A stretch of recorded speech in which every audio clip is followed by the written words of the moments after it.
Hi, I'm Courtenay Turner. Thank you for joining us today at WIM, What is Movement? Today we have with us a truly incredible, inspirational person. Her name is Jen Bricker. She's an acrobat, an author, and an aerialist.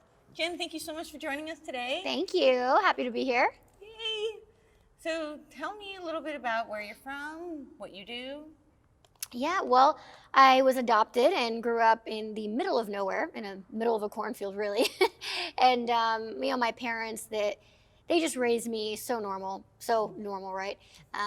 Like my older brothers, I grew up with 3 older brothers, and they just had me jumping off the couch and off the tables and scaring everybody to death, and playing in the dirt and learning how to just play with the boys and be strong and do everything they wanted to.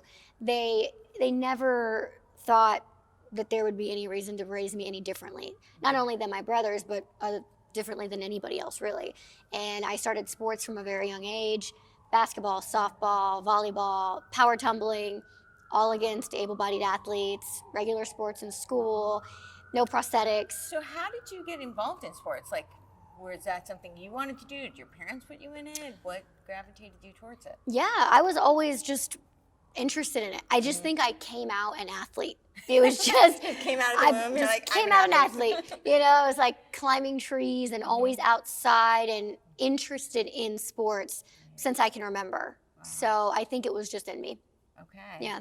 And so how did you first get started with sports? What was My your first sport was first grade softball. Okay. And right after that, almost simultaneously, was beginner tumbling classes. So it was me being like, Mom, I want to do this. Right. Dad, I want to, and then them being like, okay, cool. Well, we're going to figure it out. And then also the coaches being like, great, we're going to also figure it out. And so it was just really a lot of support, and I guess really people just being open to it. It's not like they had ever had someone like me doing these things, right? So they didn't know. There wasn't a guidebook or anything, but they were open to it, and I had the drive, and I was excited, so everybody, just worked. Wow. So did you see something that made you decide, like, oh, that looks like something I want to do, or? The other sports, I can't remember thinking, oh, that's why I wanted to do softball, or that's why I wanted to do volleyball. With tumbling, I always liked it. And in the middle of kind of, once I already started, like I started in first grade, and then I saw it on TV as a young kid as well, and I saw a person that I loved on TV being a gymnast. That in that particular sport, that was a bit more unique because I already had the drive, but then saw someone I was gravitated towards, and then so it just kind of like snowballed into being kind of the sport that was more prominent in my life. What was it about, like, when you saw somebody doing it that you liked or that was exciting for you? Well, so since I was adopted, and I knew I was Romanian, so my parents were really open about my biological family, and I was always really tan because I was in the sun, and I get brown, brown, and my hair was jet black, and I had these big eyes, so that no one looked like me. Right. Even though it's like that, maybe that doesn't look that different in a city full of people, but in a small town, there was really nobody that looked like that. And I knew it was Romanian, so there definitely was no Romanians. And so it was when I saw Dominique Moceanu on TV, I knew she was Romanian, and she looked like me, and she was a gymnast. So it was like, I had never had that many connections to one person. I had never seen one person have that many similarities as me. So it was really exciting as like a 7 or 8-year-old to see that. And that's what made you decide you wanted to start tumbling? Well, I had already started tumbling. Okay. So I had started the beginner classes, but Okay. that just, it was like it took everything to a whole different level. Wow. Yeah. So let's back up a second. When you started tumbling, so clearly there had not been anybody like you before. Was there, from your perspective, or from the coaches, or from your family, clearly that's a new challenge, right? So was there ever kind of like how are we going to do this, or maybe I'm not going to be able to do this, or how did you get around that? Yeah. So I think for most people it's pretty challenging. Most people don't see somebody doing those kind of feats and think, oh, I can totally do that. And here you are, and you're like, yeah, I got this. The amazing thing about being a kid, though, is we don't think like we do now. Sure. We're a lot less limited in our minds, actually, when we're kids, okay? And a lot of that is due to our environment, due to what our parents are saying to us, whether it's negative or positive. So that is true, too. For me, when I was a kid, I didn't actually, and this sounds funny now, but as a kid, I was like, of course I can do this. Like, please, like, because I was just known for being like a little monkey and so physically capable, which is the irony, I suppose, now as an adult that I look at it. So for me, there was no, how am I gonna do this? An adult would look at it that way. But as a kid, I was just excited and I wanted to go do it.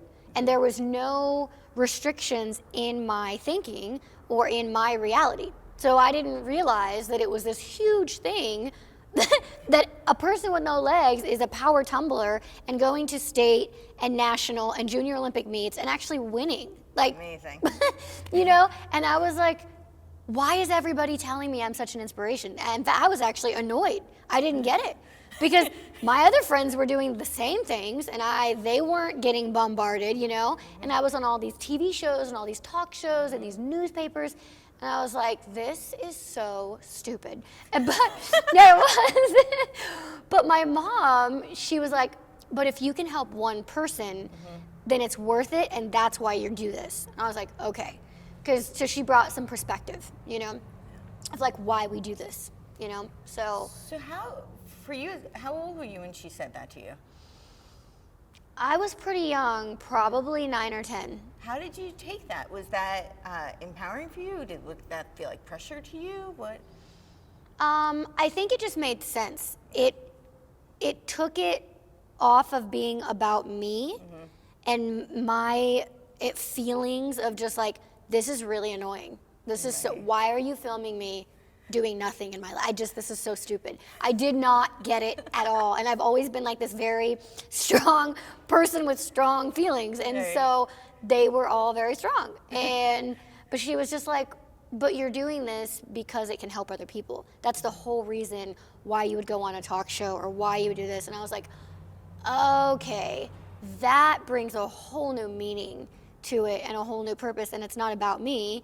And that's the point. You know what I mean? Like, that's why I was born without legs, so that I could have all of these totally unique platforms and open doors and ways to reach people, because it's not about myself. Like, that really is the true part of it. And that's how, like, my whole life and career and everything has really, that's what it's all about. You know, it's like not about, like, you need to get over your feelings and your emotions. It's not all about you. Calm down. And I was like, you're right, you know, so, yeah. So with the tumbling, and then you went into aerial, and you said you were always kind of a strong monkey kind of person. You just love to move. Yeah. Right? Yeah. So loved it. What does that mean to you? Like, I think movement, as I've gotten older, movement is something that I am so grateful for. So grateful, because the reality is there are people who can't move the way I move. Even though I don't have legs, it's like, to me, in the grand scheme of things, I'm like, that is just not a big deal, because I'm still, it's not preventing me from doing what I want to do, right? And so it's independence. I mean, seriously, being able to be independent and move and do whatever you want physically is such a gift. It's such a blessing, and I don't ever want to take it for granted. Like, I really don't.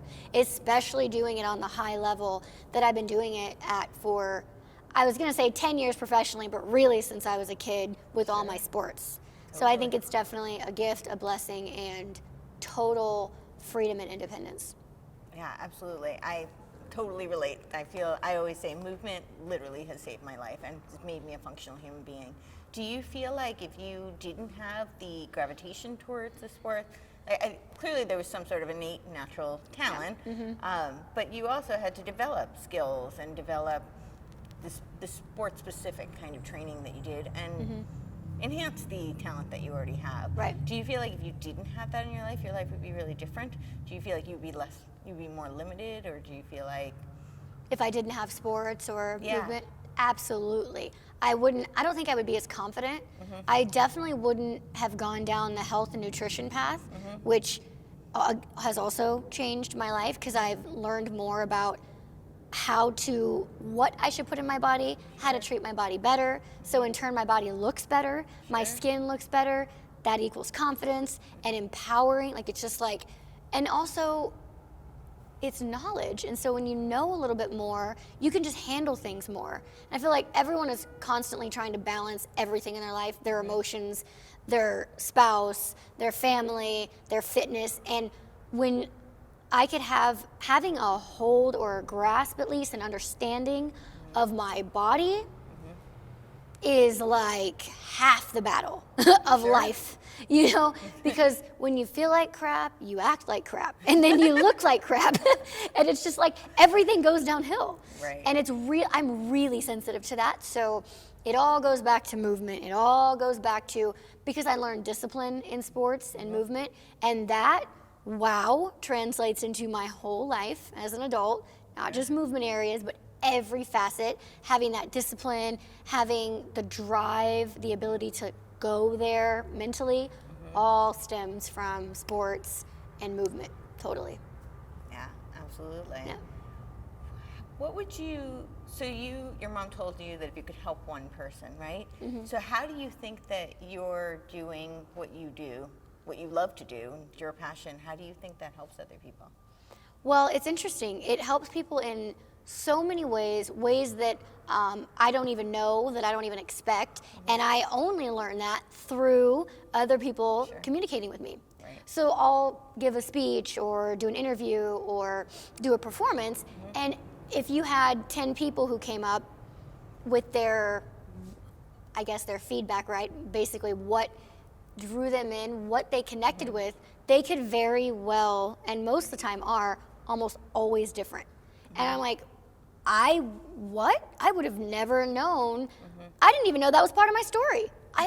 Seriously, I have learned so much from other people and what they connect with.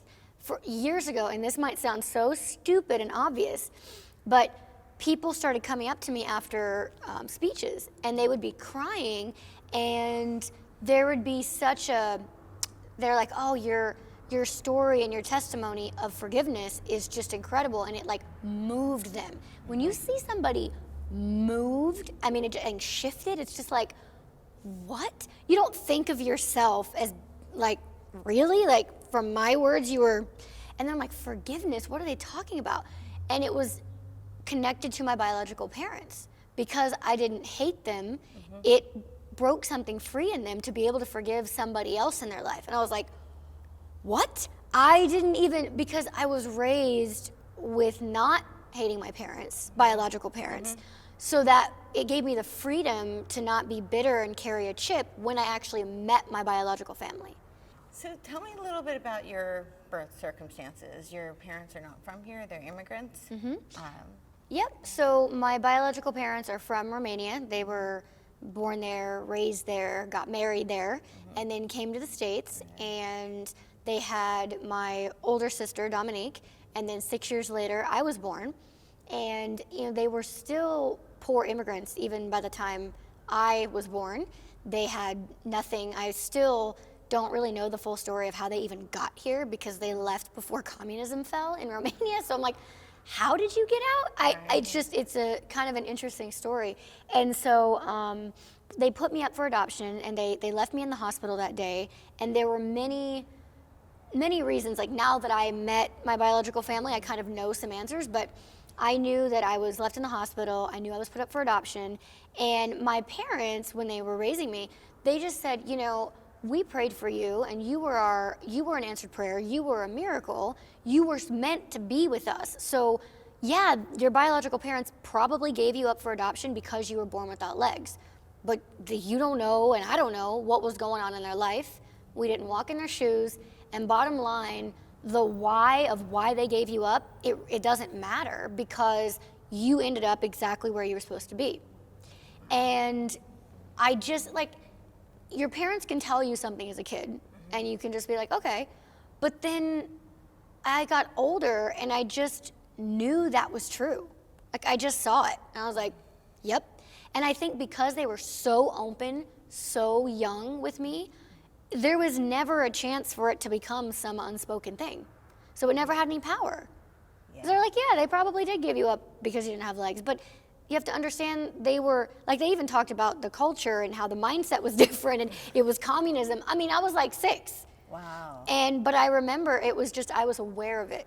Yeah. And then, ironically enough, 2 years after I was born, maybe not even, maybe a year after I was born, 2020 had done this expose in Romania about the conditions of Romanian orphanages, and especially for kids who had anything different, like even cross-eyed, anything. They would be thrown into these orphanages, and it was horrible.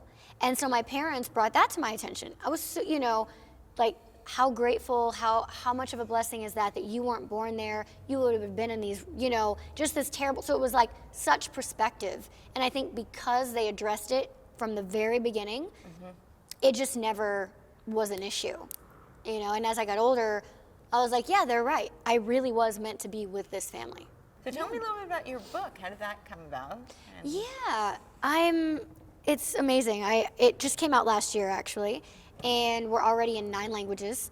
That's New amazing. York Times bestseller, and just, it's, the languages are what is so wow to me, because you see people holding your book in a language you don't even understand. That's pretty awesome, and I travel all over the world, so I have a lot of fans that are in these foreign countries, so it was really important to me that it would reach all across the globe. And I knew 3 years ago, maybe 4 years ago at this point, that it was the right time. I always knew I was going to write a book, but God just put it on my heart, and I was like, I just knew it was the right time. I just knew, and I knew there were things in my life I could talk about that I couldn't really talk about before, and I was like, now I know I'm for sure ready to really, because I wasn't going to go into a book and have it be watered down or kind of surface level. So I was like, if I'm going to write a book, then I'm going to be open, So, so that's what I did, and then I, went through the whole literary agent and management and all this stuff, got that all done. Publishing company bought it, and then my writer and I went to work, and it was just like intimidating at first, and then super stressful because I was really, really, really busy. So most of this was completed on an airplane or in an airport. Wow. Me messaging, either emailing my writer or voice recording. A lot of it was email, surprisingly. I thought I would do all voice, but ended up writing a lot to her. And then it came out last year, and it's just been, again, amazing to see what people draw from it. Wow. Yeah. And what do you feel like is so clearly one thing I'm hearing is, so it's in all these languages, so there's clearly a universal kind of takeaway. There's a message that really resonates with everyone. Yeah. What do you think the through line is that really resonates with everyone? I think there's many through lines. I mean, it's about my whole entire life as as a whole. Sure. It's about my faith. It's about there's fitness, there's weight loss, there's adoption, there's family, there's love, there's heartbreak, there's and then in each chapter there's a little bit of a motivation. So it's a really hybrid. It's interesting because it's not just like some self-help book. It's also not just a chronological biography about your life. So it's really like, it's an interesting blend, and I love it because it's different and it's a bit artistic, and it's cool. I mean, it's me, and I wanted to make sure that when you read it, you're like, that's Jen. and it's so cool because so many people will read it and they're like, I felt like you were just talking to me. I'm like, yes, like that was the goal, not to make myself sound like some studious, amazing, vocabulary, whatever. I just wanted people to feel it and connect with it, and that is seeming to be what it's doing. And so I think it's just everybody goes through life. Everyone has a family or, goes through weight loss or love or heartbreak or whatever. So it's just like a human piece, Right. And I think that, of course, translates to every language and culture. Absolutely. Yeah. Has anyone ever told you, no, you can't do that? And if so, like, what was your response? How did you react to that? Yeah, definitely. One of the first thing that comes to my mind, I guess, is I was working at a theme park, and a very big theme park, and first started working there, and I was in one of the parks within the parks, and they were telling me I couldn't ride certain rides. Now, this stems back, and it's in my book, from time I was like 12 years old, and the first time it happened. And it was just, basically there are these regulations, they're height regulations for children, okay? So you get into this whole breakdown. All about these, yeah. Yeah. So you get into this whole breakdown, and it's like, well, you can't ride this because you're not tall enough. It's like, but that's not the point. You're missing the whole OSHA regulation. It's not like, it's about how you're gonna fit in the seat. And of course, you know, I wouldn't put myself on something that I thought was even remotely dangerous. Sure. So this was like my battle since I was 12 years old. So now I'm 19, and now becomes my battle as more of an adult. And I'm really well versed by this point in these regulations, and I know what's going on, right? So now I'm at this place where I'm working, and they're shutting me down on every single major ride of the places I was working at, all of them. And I was like a firecracker. I was like, whoa, I was livid. I was going off the edge. And this was, you know, younger Jen, so I didn't have the emotions quite as in check as I do now. So I was just a whole fire flame. And I was like, you know, I'm gonna go to the media, I'm gonna do this and that. And then I was like, and then I reeled it back in, and I started going to every single ride at every single park. And there are multiple managers that rotate out within one day of each ride. So you could get one and have the whole conversation, right? So I started this open dialogue, and it was funny because through the outcome through all of that was them thanking me for bringing awareness to this, and then offering me a job to work with the rides and how to make them accessible for people, which is I had no interest in doing. But I was very flattered. But Sure. The outcome was, after all of this work, I ended up being able to ride every single ride that shut me down initially. Really? Yep. And what was that like? I mean, it was like such an unnecessary battle. I get it on one hand. People are so afraid about being sued these days, Yeah. you know, it's just become over the top. But it was a lot. Like, I had to be at one point, because I said of all the managers, so one manager would know, they wouldn't communicate to the next one, and then I'd run into the same issue, even though I had handled it already, right? So they had to, on some of the rides, they literally wrote me into the training so that people who got trained would know I could ride this ride, because it was the only way to make it uniform so I wouldn't constantly run into this issue. You know, you go to a theme park, most people, they go to a theme park and they let loose and they have so much fun. And me, I'm like, okay, I'm preparing for battle. I'm literally like putting on the armor, and I gotta get a sword, and I gotta get a helmet, and it's like so exhausting. It's so draining. It's also like, you know, I've been on a ride and literally straps pulled in, everything ready to go, and then the manager comes out and takes me off the ride in the middle, and it's just like, wow. You know, just everything being handled the wrong way. Yeah. And I realized that I am not in any way, shape, or form normal or like anyone. Okay, so I have to realize that for myself. So this is like a learning curve for everybody, and I just have to, like, I just literally have to be that person. I just am that person that I have to check my attitude so that I can actually make an educational moment. And that has been my biggest challenge because of how I just am, you know? So over the years, that's been such a thing with whether it's roller coasters or flying, which is a massive part of my life, and people reacting over the just saying things and doing things. And I'm like, you just have no idea, but I cannot give you attitude because that's not gonna solve anything. So that's like my issue. It's like that drive and that personality and the persistence has been the thing that has worked for you. Yep. But it's also the thing you have to keep in check. Yep. 100%. 100%. Because that fire and that passion can work for you or it can work against you. Right. Yeah. So the ride's fun? Did you enjoy them when you get to go? Yes. Yeah. Well, you know, I lived there for 3.5 years. So that was pretty much a weekly, daily almost part of my life. Oh, wow. So, and the irony is I love rides. I love roller coasters. I love those things.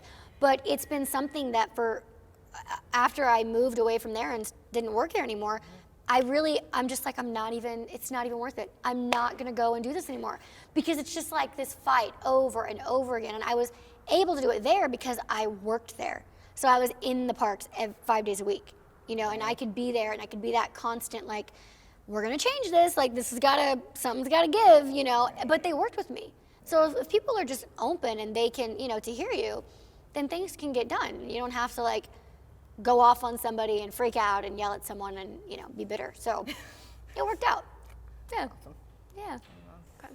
Thank you so much for being here today, Jen. This Thank was awesome. you. So tell everybody where they can find you. How can they find your book? Yeah, definitely. Well, Instagram is my fave.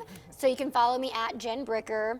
You can buy the book on Amazon, Barnes and Nobles, pretty much anywhere and everywhere you buy a book. I also have it in audio, and it is my voice. I read the book, which I love. I just loved reading it, and I would just kind of laugh and be my normal self in the book. So it's really authentic and really fun. Of course, Facebook, Jen Bricker, and jenbricker.com. Awesome. Well, thank you. Thank you. And thank you for joining us at WIM. What is Movement?